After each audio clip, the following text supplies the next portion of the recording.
Hey everyone, it's Brennan the Paleo Dude back with another Jurassic World toy review. So today we'll be looking at the new Primal attack Edmontosaurus. This guy recently came out in Walmarts here in British Columbia, Canada, and I was really excited to see that they had it.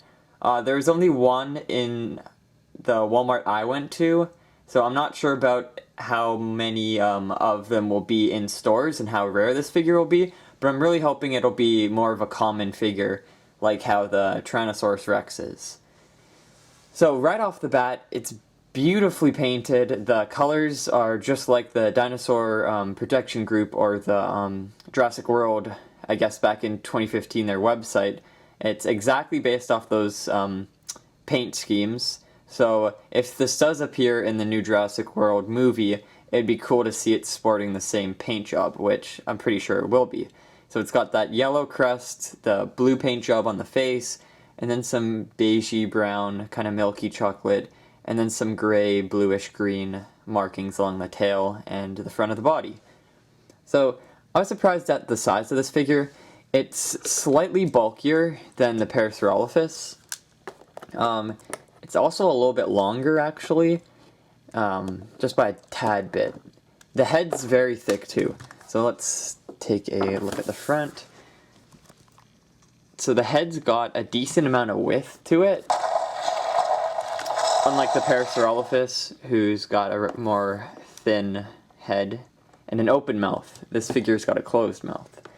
And what's interesting about this one, I haven't seen it with any of the other the Soundstrike figures, is this plastic tab. So this one came with a tab stuck in its rear, and you'd pull that out to activate the noise. I'm not sure if every figure came with this and had it like removed before it was put on shelves, but I thought it was pretty interesting that this one had that. The head is also very posable. You can pose it looking down, and you can rotate it from side to side as well, and move it up. So it's nice to see another Hadrosaur in the toy line. Let's take a look at the back of the box. There's Cryolophosaurus and Triceratops, and then its movement. Now I believe because these figures, the Soundstrike figures come out in waves, like these guys plus the Pteranodon came out in a set together, this one might be the only Soundstrike figure of its set, and then within like a month or two we might see the Majungasaurus, Sinoceratops, and Irritator come out. But I was very excited to see this one because that gives some hope to seeing the rest of them eventually come out here in Canada. So let's get this dinosaur out of the packaging. Let's get rid of the packaging. So yes, this figure's got a lot of bulk to it. See how slim the Parasaurolophus is in comparison. It makes sense that the Edmontosaurus would be a little bit more chunkier than Parasaurolophus. It's also got more toes on the back of its feet compared to the Parasaurolophus with 3. It's also got smaller back feet, where the Parasaurolophus has larger ones. I'm not sure if this is a better asset to have in a figure, that the feet are smaller, if it's more realistic or not. But in this case, if you look at the original Parasaurolophus back feet, they also are, 3 toes, and they're pretty large too. The front feet, kind of similar to the Paras. They have multiple toes on them, and the front legs are movable. You can pose them out and down. They're not hard plastic, they're just slightly bendy, kind of similar to the end of the tail, but just hard enough so you can't bend it. And the eyes are nicely painted. It's a very beautiful figure, very beautiful sculpt. It's noise sensitive, so like if you rotate it, it will make noise. You can control it by the tail, obviously. And this figure, the action features, I mean, there's not much to do with the Hadrosaur. Mattel's gimmicks with a lot of the herbivores, like Parasaurolophus and Stegosaurus, is just the head bopping and the tail smacking as action features. But since this is a the sound strike figure and you control it with a tail, the only movement you get out of it is the head. So this figure is mostly for display and photography, I'd say.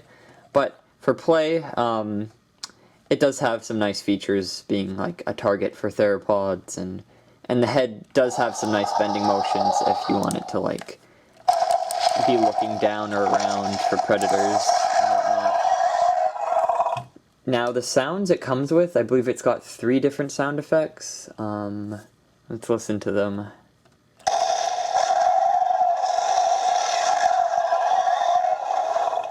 That sounds like one of the meat eaters, the carnivore sounds. I'm not sure of which dinosaur. It might be Carnotaurus or baryonyx. I'm not sure. I'm believing that's also a theropod noise. And that's definitely also from a meat-eating dinosaur. Yeah, the sound effects are kind of sad.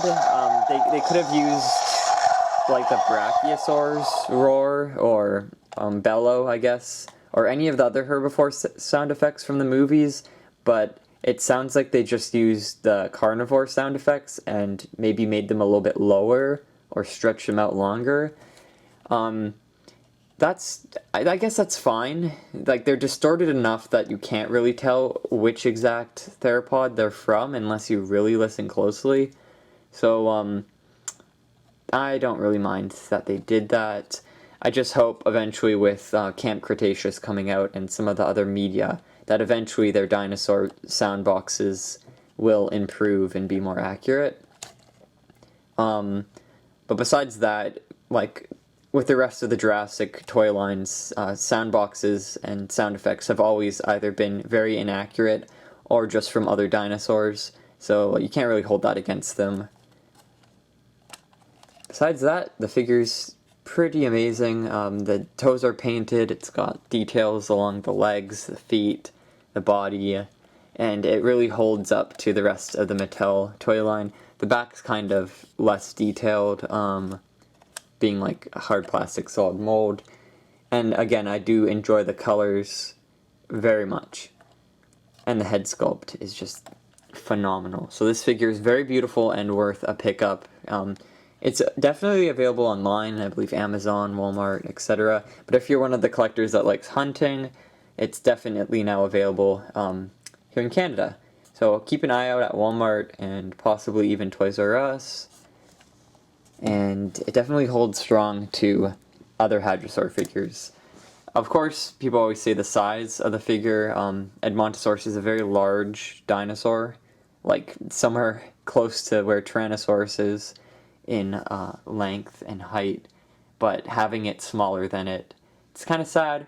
But again, these are the herbivore lineup, so like the Triceratops and everything, they're all pretty tiny in comparison to the Rexes and all the larger theropods. So again, that doesn't really bother me about the size, because it lines up well with the para, and like since the Triceratops, most iconic dinosaur of the lineup, is too small, it's not that big of a deal. But again, very beautiful figure, definitely worth a pickup, and that concludes my video, so I hope you guys enjoyed. Oh, scan code, almost forgot about that.